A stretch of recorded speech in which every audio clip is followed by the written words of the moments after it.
I used to work for today who is my competitor, someone who is my competitor.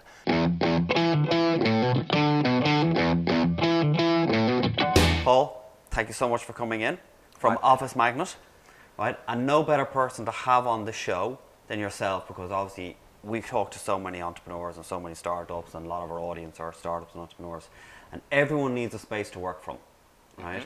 Co-working space, and no better person to have on the show than you, because you obviously look after finding companies the best space that fits their needs, right? Exactly. So tell us how you came up with the idea for the company and how you put it together. Yeah. So I used to work for today who is my competitor, someone who is my competitor. And I realized that basically I was being a salesperson. Okay. I was basically putting in contact a company that needed an office with an office provider. And that was pretty much it, just introducing them to each other. And then, let's say 2-3 weeks later, getting the commission.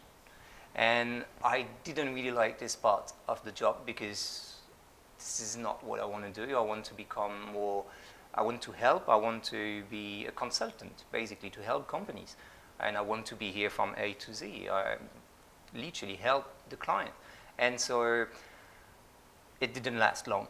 I stayed for the company just a few months, just enough to get a taste for the industry. And I decided to basically start my own business. So this is how Office Magnet came out. We wanted at first to give a much better quality service in terms of consulting. And then we understood that when you visit an office, let's say in the city or in Shoreditch, you will have, for the same price, you can have something much better just around the corner than another office. So it's always good to visit, let's As say many as you can, yes, yeah. at least 4 or 5 offices. But it's very hard when you visit all these centers.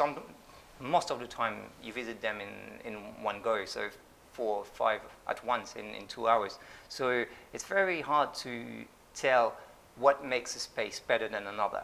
And this is how we came up with our unique selling point, which is focusing on well-being and productivity in the workspace.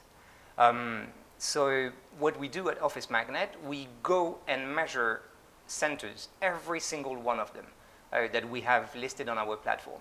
And so we measure things that are related to well-being and productivity.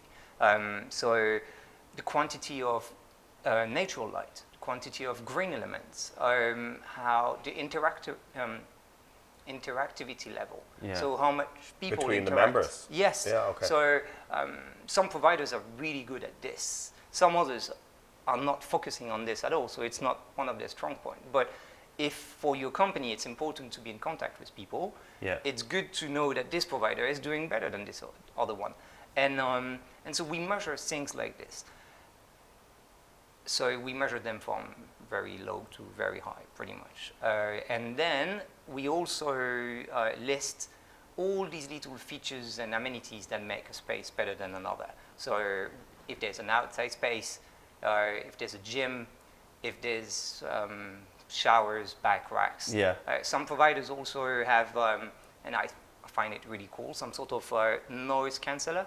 So they're like pink noise diffusers, basically, that make you, if you're in a co-working environment, really loud, you will not be able to hear the person 10 meters away from you.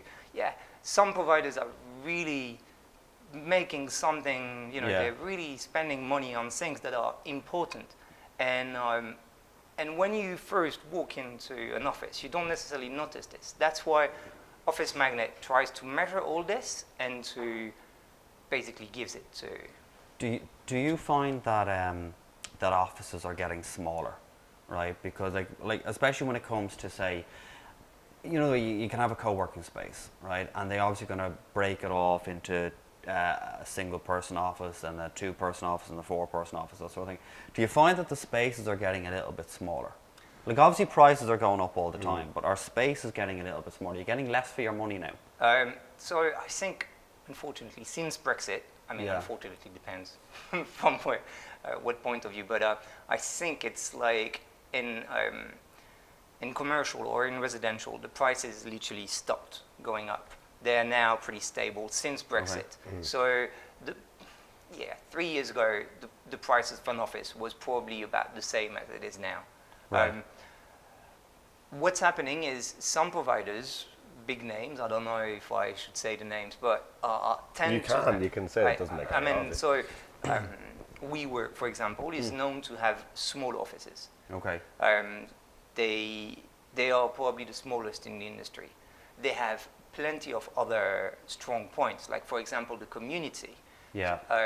The communal areas for me are among the best ones. Which is supposed to make up for the smaller space. Exactly. And so their office space is pretty small. The desk size is pretty small compared to what else is on the market. Okay. And we also actually measure these things with Office Magnet. So it is one of the things that is size of the desk or, yeah. What way do you measure, say, natural light and quality of air? That's just not on people's opinions, surely. Do you have devices to measure that, or what way does that work? So we have a light meter. And at the beginning, so at the moment, we only measure the communal areas of the centers. But in the future, we want to measure every single, let's say, big offices, anything that is 50 plus desks. We want to measure them because this space might be available now, and in the future it will become available in another 18 months or 2 years time, and it's still going to be south facing, it's still going to be floor to ceiling windows. But at the moment, we measure only the communal areas. The one thing I saw on your website, which is nice obviously for anyone that's coming on, is that everything is free for the client, right? You don't charge the client anything because you're showing around this where like the landlords obviously look after you. Exactly. Yeah. This is our strategy. We don't want to charge the client because we don't need to.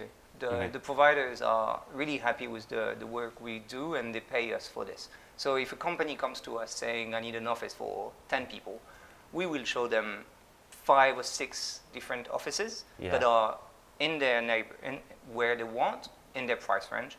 And then if they end up signing with one of them, then we get a commission from the landlord. That's it. So we do pretty much all the search from, all the job from the search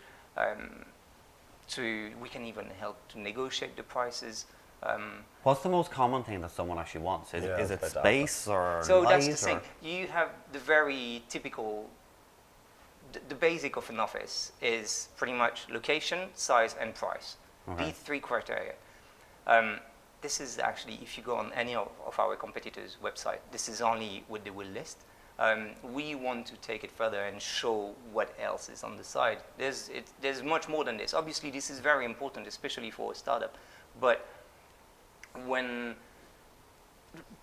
startups don't always tend to measure how important a space can be for their success. And so this is what we try to make them understand. As I was saying earlier, the community is so important. Some providers take pretty much anyone. They accept, as long as you pay, they will accept. Some of them are really strict. They will want only tech companies, for example, or I know another one that is focusing only on blockchain companies, anything related to token. And it makes sense because when you think about it, when you step away from your desk and you start having a conversation with someone else from another office, it's actually interesting to be in the same industry, to be in the same area. And so this type of things can make a big difference. So that's why, in my opinion, it's always good to be aware of this and what's out there. Do you still find people are focusing on Shoreditch, Angel? Is it still around this area? People seem Startup capital. People just seem obsessed with Shoreditch. In the last years, we've seen a growing the what we call the donut, basically, which is anything outside of central London. Offices are cheaper. The commute is still very good. Okay. And some communities, again, are very interesting. South Bank is growing rapidly because, people are not really into these some locations. So Shoreditch, yes, it's still a must, but it's also becoming a must for some big companies that just want to have the name Shoreditch attached Yeah, to of them. Or course. the Yeah. address. Yeah. So where do you see being the next Shoreditch? That's a hard one. I don't think Shoreditch will ever be replaced. No. But it's true that South Bank and some locations are really Catching up. Yeah. Yeah. Waterloo area. There are definitely some locations opening. White City. Oh yeah. The Huckletree is out in Hammersmith. White Yeah, City. Huckletree is one Yeah. of them, for example.